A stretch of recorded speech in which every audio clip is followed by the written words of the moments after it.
Yeah, I ended up skipping a day because I got sidetracked by yelling at the robot menace. And also because it was Easter Sunday. But thankfully I was done with Sunday Cup. I'd been done with it for a while, actually.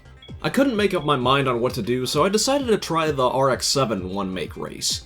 Unfortunately for me, the random course was Apricot Hill. Fortunately for me, it was Apricot Hill Reverse, and the super soft slicks I bought kept the banana peel nailed to the track for 90% of the race. Bagpipes kept haunting me, though.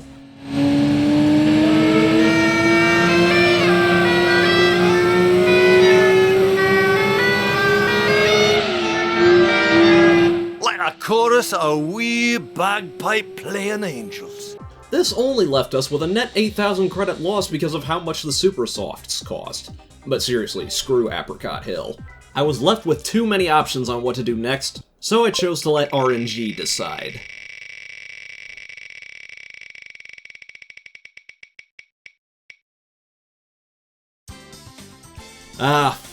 Me.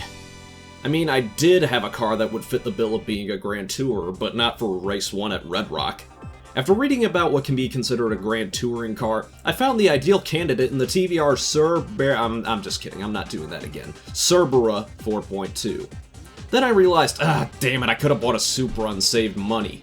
But the thing is, TVR cars were overpowered in all the classic Gran Turismo games. This tuned Cerbera was no different, making mincemeat of the competition. I also noticed it didn't have the same smoky exhaust note of its Chimera sibling that blew up, but that's because this Cerbera is using a 6-cylinder engine rather than a V8.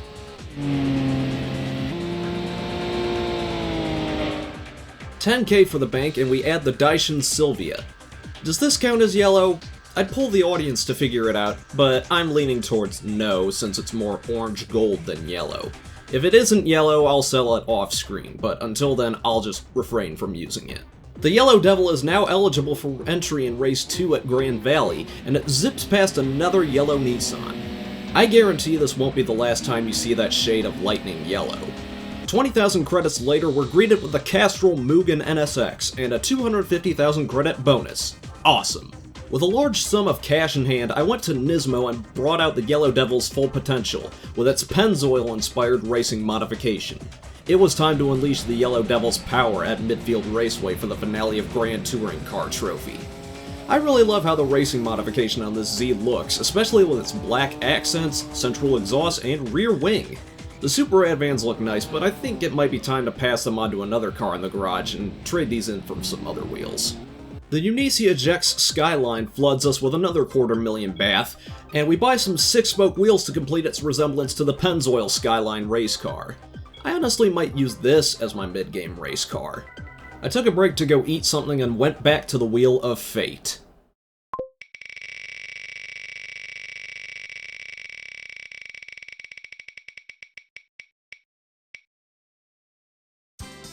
Okay, that's okay. Mid-engine challenge. I've got some things in mind for that, and to help me reach that decision, the audience struck down the Daishin Sylvia and forced me to sell it. And Bravest said that if it ain't piss yellow, it don't count. I think you all agree it looks more like a dehydrated piss yellow than piss yellow. Drink water. The car to buy for Race 1 of Mid-Engine Challenge was a no-brainer. But to carry the memory of the Daishin Sylvia forward, I bought some gold wheels before taking on Grand Valley East. And do I even need to say anything? Out goes the TRD 2000 GT, and I decide to take the GT40 to Race 3 of Historic Car Trophy at Grindelwald. The Shelby Daytona may be quick, but it's got no cornering prowess. Sorry, but the GT40 was always Carroll Shelby's finest race car. And I'm getting deja vu all over again. Oh look, a useless concept car. I only let fate guide me in my next course of action, and this time I can reuse what few cars I have in my garage to knock off some other races. I can use the Cerbera for Race 1 of Pure Sports Car Cup Laguna Seca, but I know the prize isn't going to be useful, so I'm doing it for the money. Well, it looks like someone had trouble in the corkscrew. After bringing shame to himself, the driver of the Tom's Angel T01 surrendered their car to me. I smiled politely and proceeded to sell it. I jumped out of sequence to Race 3 at Trial Mountain in the Yellow Devil. The Z got its engine rebalanced and proceeded to smash the competition. But on the last lap, jumping at the final chicane was unavoidable since the Z is still a rather large sports car despite the suspension and tire upgrades. Hilarity ensued. We got the TVR Tuscan Speed 6, and I'm hanging on to that since it can be made yellow via racing modifications. But to get it to that point, I went back to race 3 of Grand Touring Car Trophy at midfield to get another Unicia Skyline. After selling the Skyline, we set a performance target of race 2 of Pure Sports Car Cup. After applying the racing mod, dressing it up with new wheels, and tuning the car, we were ready for Deep Forest. I'm not the biggest fan of this car's ketchup and mustard livery, but if it gets the job done, it gets the job done. And boy did it ever! T-Kanji tuning OP, please nerf. TVR OP, please nerf. And this is the wrong Tommy Kyra ZZ. Get it out of my face. Time to give the old wheel another go.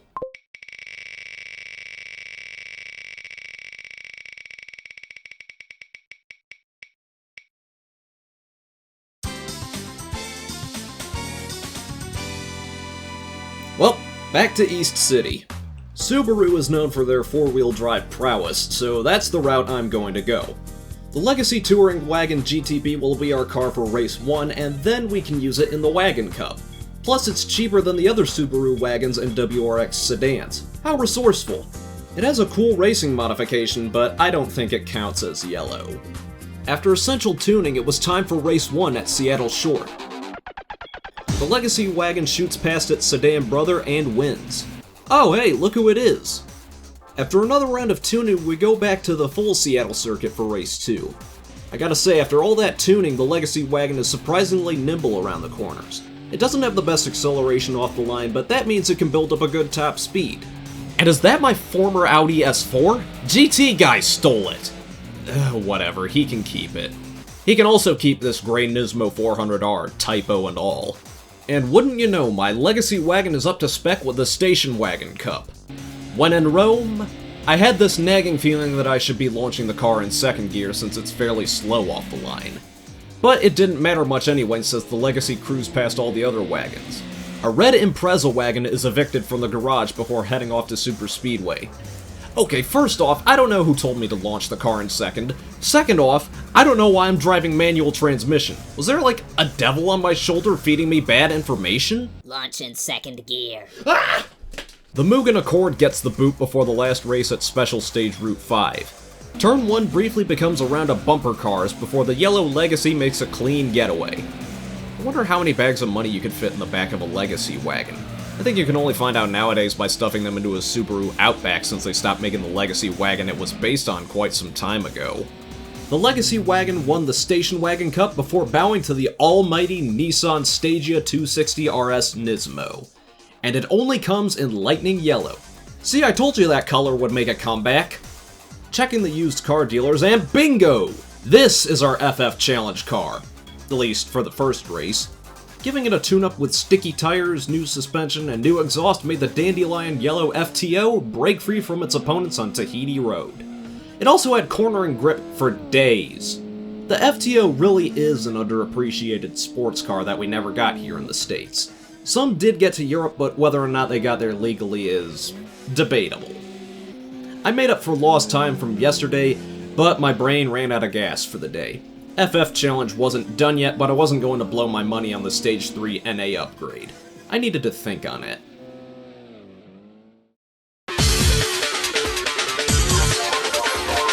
I decided that I would take the FTO and race it in Compact Car World Cup. I originally wanted Jeff the Vitz to run in it, but it would cost me too much money to get it in fighting shape. Starting at Rome Short, I remembered that all the prize cars of this cup are cheap crap you could buy from the car dealers. Like another Toyota Vitz. And then I realized it's April Fool's Day on this day. What a joke. With the dark blue Vitz gone, it was off to Seattle Short again. No drama here at all, and it rewards us with a Renault Clio 16 valve, also in dark blue. I wouldn't have kept it anyway. I had some difficulty deciding what to do since I didn't have many cars to use in different races, so I took a stab at Gran Turismo All-Stars in the Yellow Devil. And of course it's not powerful enough. So I instead took it to Special Stage Route 5 for tuned Turbo Car No. 1 Cup. The Z fared much better here, sweeping past a bunch of tuned RX-7s, Supras, and GTRs. Its handling was still iffy, but so was the Ford GT40. I'm still gonna need something better than the Z if I want to conquer the race at the test course. And while I can't use the drag R33, it will give me a financial shot in the arm. Welcome back, old friend.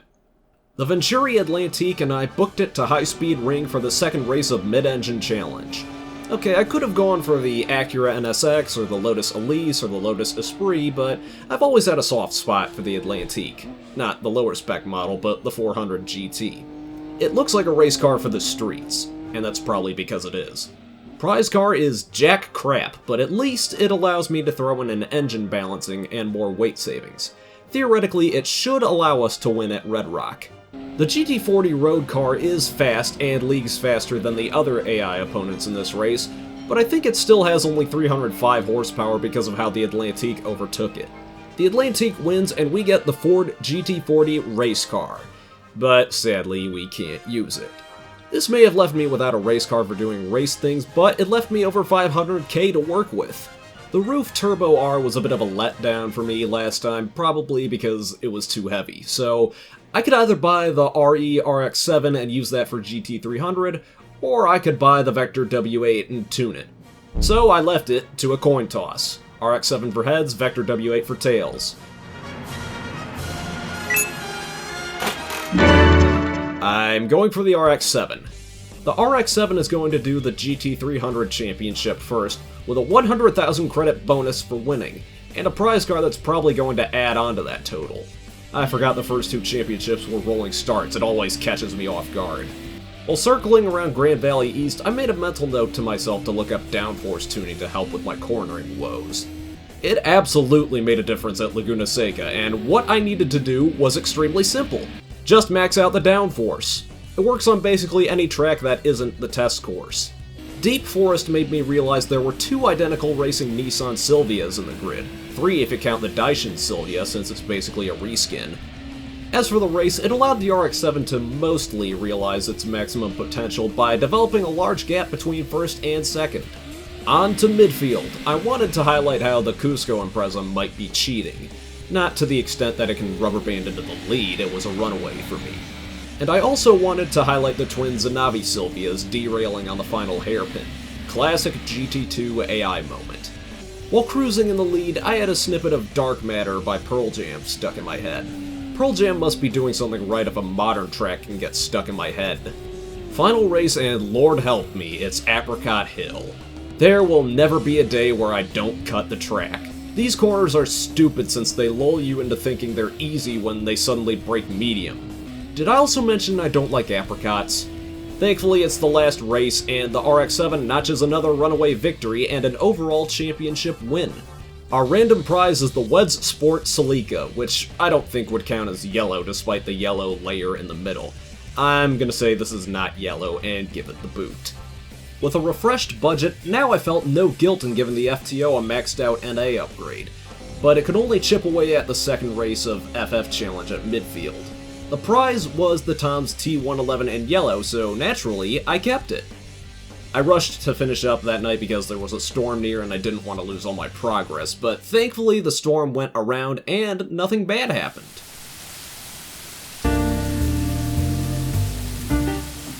But the rain was here to stay, making me irrationally sad and disillusioned with the sorry state of video games.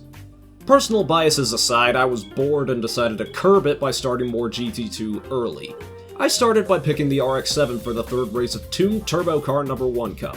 Not the second one, I needed something with a little more juice for that. The RX-7 had plenty of juice for Trial Mountain, but I considered this a warm-up race since my driving wasn't as clean as the GT300 Championship yesterday. And our random prize is the then-current Nismo 400R in red. Browsing the used car dealers, the yellow Evo eluded me, and I regret not buying it sooner. But that doesn't matter because I remembered, duh, I had the Nissan Stagea 260RS Nismo. I sunk a ton of money into it for the final race of 4-wheel drive challenge, and tuned it for Laguna Seca. I had to tune the gear setup a bit differently since this was a 4-wheel drive wagon, and it turns out the close gear pattern I applied was totally fine for Laguna Seca. I didn't have to worry about the Stagea running out of gears, since there'd be a corner right before the car would start choking. The Mines R32.5 GTR gets the axe, and we spend some time car shopping. I was at a bit of a loss, so I got back into the FTO and tried to max it out the best I could. There's no turbo upgrade available, so I could only go with engine balancing and weight reduction. Then it was off to Trial Mountain. I don't understand why none of the Integra Type Rs in GT2 don't come in Phoenix Yellow. Maybe that was a color for the 2000 model and not the 1999 model when this game came out. Oh, and the upgrades were enough to win Race 3 of FF Challenge, which got us the Mugen Prelude Type S that only comes in red. To scrape up some more cash, I decided to go back to Mid-Engine Challenge with the Atlantique to sell a few more GT40s. I wanted to save up for a certain yellow race car, so I only recorded one race to save you the monotony of repeated races. Selling 3 GT40s gave me enough money to buy the Pennzoil GTR I initially wanted, but in a shocking move, I instead spent it on the Vector W8. The cheese wedge has returned. Now was the time to ruin the day of the Drag 180SX at the test course. Unfortunately, the 180 called in sick, so I instead dealt with the other tuned JDM cars. I think my highest top speed was around 235 miles per hour. I was afraid that the Pennzoil GTR was going to be too slow on the straights since it's a race car that can't be upgraded. Granted, it was over 600 horsepower and all-wheel drive, but so were the tuned cars on the test course. I may or may not have the right track weapon for really raking the dough, but we'll see. Right after I exile this gray 400R. You know what time it is. It's time to start making money faster at Red Rock. After a brief reunion with our old friend, the W8 clears all its hurdles and runs away with the lead. Despite not being race modified nor able to be race modified, the W8 had a great blend of power and handling. Although I had broken up with my automotive soulmate, I had no remorse in leaving the GT40 behind. Especially when we took ownership of the TVR friggin' Speed 12. But the only way I could keep it was by applying its racing modification. We did just that and embarked to Super Speedway to reawaken the Speed Demon. This thing is so fast that it was able to lap the Lister Storm V12 on the final lap. Now if there's any car to launch in second gear in manual, it'd probably be this car. Oh, and bye-bye, mine's Evo 5. Now I'm gonna try manual transmission for Race 2 at Special Stage Route 5 and pray that I don't get spun out in the corners. What the hell am I doing driving in manual? I'm still not used to it, so I'll be lazy once again. Now that I've got a better understanding of the gear trick and how not to make the Speed 12 spiral out of control, this Speed Demon could not be caught. Now it's the Mines R34 GTR's turn to get the boot. Red Rock we've already done, so it's back to Rome Circuit. When in Rome, I was reminded of what happens when you bump the Speed 12 into anything. After hitting the guardrail on the hard right on lap 2, I get stuck going sideways and temporarily surrender the lead, only to take it back on the long straight. I was also reminded to stop saying when in Rome since this bit is getting old. We may just do this again to get the Tommy Kaira ZZ2 in yellow, but the blue one's gotta go. After a break to eat dinner, it was time to finish off GT All-Stars in the Speed 12. Laguna Seca is always the true test of handling because of the turns including, but not limited to, the corkscrew. But I love driving around Laguna Seca. It really lends itself well to video games with its tight turns and the aforementioned corkscrew. In Gran Turismo chronology, it's the first real-world track in the series, and one where Polyphony Digital did a lot of testing for car physics and handling. GT All-Stars is complete, and we celebrate by selling the Nissan R390 GT1 road car and swimming in a 300,000 credit pool. But now was not the time to rest, because it was time for the Speed 12 to take on the tuned NA Car No. 1 Cup. If any track could contain the might of the Speed Demon, it'd be either Autumn Ring or Apricot Hill. It was still light years faster than the tuned Econo boxes and Miatas though, handing the Speed 12 another easy dub. And, say it with me, weak sauce. Off to Grindelwald again. Did you know that Grindelwald and Eiger Norwald are within miles of each other in later GT games? I pull off a risky serpentine move at the start of the race where the tuned cars never see me again for the next 2 laps. Let me tell you, blasting through the long stretches of road at around 200 miles per hour is scary. And this time we get the C-Spec Miata in black. Cool car that can't stay in the garage. And now it's back to Laguna Seca again. Wait, this is a race? I thought it was a track day, seeing as none of the other opponents could get remotely close to me. No rubber banding to be found. The Spoon Integra Type R gets the boot. I don't know what to pick next, so it's RNG's turn again.